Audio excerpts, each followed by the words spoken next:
நீங்க எல்லோருக்கும் கிடைக்கிறீங்க. ஒரு போன் பண்ணா உடனே அட்டன் பண்றீங்க.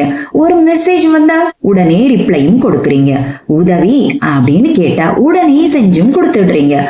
ஆனா உங்களுக்குன்னு ஒரு பிரச்சனை வந்தா இந்த மனிதர்கள்ல எத்தனை பேர் உங்களுக்காக நிக்கிறாங்க? கொஞ்சம் யோசிச்சு பாருங்க. எல்லோருக்கும் கிடைக்கிற தண்ணீரை கூட நாம விலை கொடுத்து வாங்கும்போது அது மதிக்கப்படுது. ஆனா எப்பொழுதும் எல்லோருக்கும் இலவசமா கிடைச்சிட்டு இருக்கிற அந்த காற்றுக்கு விலை இருக்கா? இத போலத்தான் உங்களுடைய நேரமும் சக்தியும் எந்த நேரமும் எல்லோருக்கும் கிடைக்கின்ற ஒரு இலவச பொருளா மாறி போச்சா அப்படிங்கிறத. இந்த உலகத்துல அதிகமா மதிக்கப்படுவது அதிகமா கிடைக்கிற விஷயத்துக்கு இல்ல, மிக அரிதா கிடைக்கிற விஷயத்துக்கு தான்.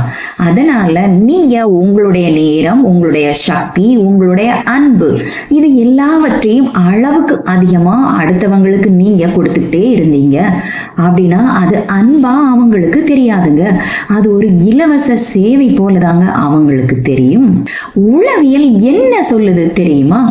மனிதர்கள் ஒரு பொருளை அதோட தரத்தை வச்சு மட்டுமே மதிப்பிடுறது இல்லை, அது எவ்வளவு எளிதில் கிடைக்கிறது அப்படிங்கிறத வச்சுதான் மதிப்பிடுறாங்க அப்படின்னு.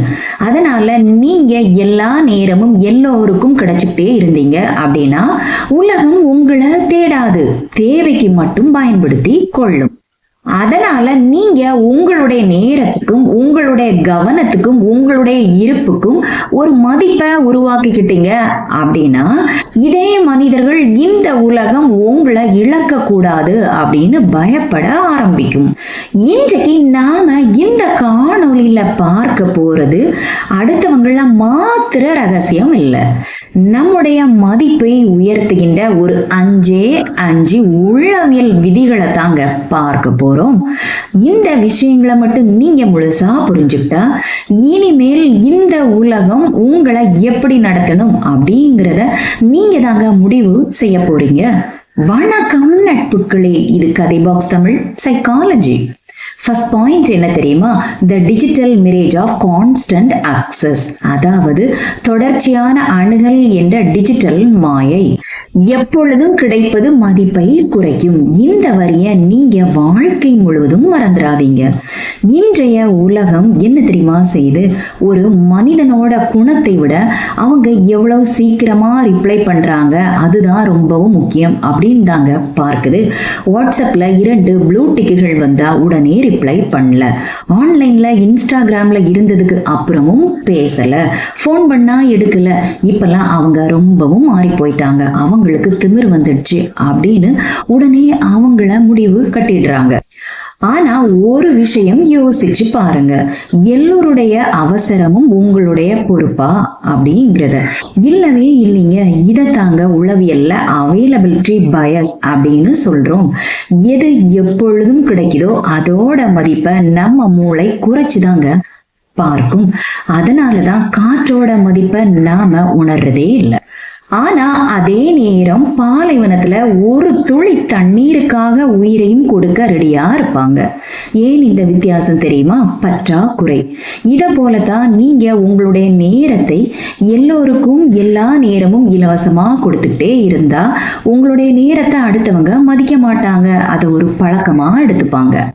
அதனால நீங்க எப்பொழுதும் கிடைக்கிறவரா மாறாதீங்க, தேவைப்படுபவரா மாறுங்க. கொஞ்சம் கவனிச்சு பாருங்க.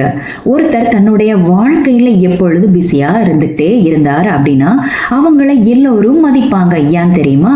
அவங்களுக்கு நேரம் இல்லாததால இல்லைங்க, அவங்களுடைய நேரத்துக்கு ஒரு மதிப்பு இருக்கிறதுனால. அதனால நீங்களும் உங்களுடைய நேரத்துக்கு ஒரு மதிப்பு கொடுங்க.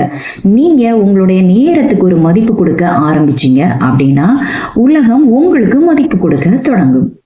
2வது பாயிண்ட் என்ன தெரியுமா? The power of tactical silence, அதாவது தந்திரமான மௌனத்தின் சக்தி. பேசிய வார்த்தைகளை விட பேசாமல் விட்ட மௌனத்துக்கு தாங்க பலம் அப்படின்னு சொல்லுவாங்க. நிறைய பேருக்கு ஒரு பழக்கம் இருக்கு, என்ன தெரியுமா? யாராவது கொஸ்டின் கேட்டா உடனே பதில், குறை சொன்னா உடனே விளக்கம், அவமானப்படுத்தினா உடனே சண்டை. ஆனா உளவியல் என்ன சொல்லுது தெரியுமா? ஒவ்வொரு கேள்விக்கும் பதில் சொல்ல வேண்டிய அவசியமே இல்லை. சில கேள்விகளுக்கு உங்களுடைய மௌனம் தாங்க மிகச்சிறந்த பதிலா இருக்கும் அப்படிங்கிறது தான்.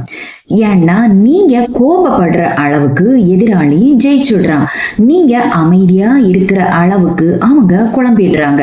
அதனால அமைதி அப்படிங்கிறது பலவீனமே இல்லைங்க, அது ஒரு கட்டுப்படுத்தப்பட்ட சக்தி அப்படிங்கிறது தாங்க உண்மை.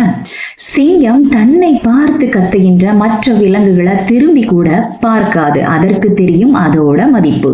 இதை போல நீங்களும் உங்களுடைய மதிப்பை தெரிஞ்சுக்கிட்டீங்க அப்படின்னா ஒவ்வொரு விமர்சனத்துக்கும், ஒவ்வொரு அவமானத்துக்கும், ஒவ்வொரு சவாலுக்கும் பதில் சொல்லி கொண்டிருக்க வேண்டும் அப்படிங்கிற அவசியம் இல்லை அப்படிங்கிறத நீங்க புரிஞ்சிருப்பீங்க. புத்திசாலிகள் எப்பொழுது பேசணும் அப்படிங்கிறத தெரிஞ்சு வச்சிருப்பாங்க. ஆனா மகா புத்திசாலிகள் எப்பொழுது மௌனமாக இருக்க வேண்டும் அப்படிங்கிறதையும் சேர்த்தே தெரிஞ்சு வச்சிருப்பாங்க. அதனால உங்களுடைய மௌனம் நீங்க படுற கோபத்தை விட 1000 கேள்விகளை எதிராளியின் மனதுல உருவாக்கும் அப்படிங்கிறது தாங்க உண்மை. இப்ப நாம பார்க்க போற 3வது point, the principle of social scarcity, அதாவது சமூக பற்றாக்குறையின் உளவியல். கிடைப்பதற்கு அரிய பொருளுக்கு தான் விலையும் மதிப்பும் அதிகம். மனிதர்கள் விரும்புவது அதிகமா கிடைக்கிறதல்ல, கிடைப்பதற்கு கடினமா இருக்கிறத தான். அதனால தான் ஒரு அரிய புத்தகம், ஒரு பழைய ஓவியம், ஒரு வைரம் அவ்வாறு மதிக்கப்படுகின்றது. இந்த விதி மனித உறவுகளுக்கும் பொருந்தும். இதை தாங்க உளவியல்ல த ஸ்கார்சிட்டி பிரின்சிபிள் அப்படின்னு சொல்றோம். எளிதாக கிடைக்காத ஒரு விஷயத்தை தான் மனித மனம் மிகவும் உயர்வானதாக பார்க்கும்.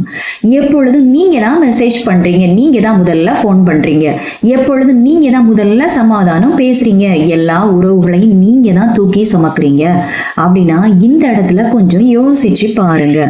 இந்த உறவு முறைகள்ல மதிப்பு யாருக்கு இருக்கும்? அவங்களுக்கா அல்லது அவங்களை தேடி ஓடுற உங்களுக்கா அப்படிங்கிறது தான்.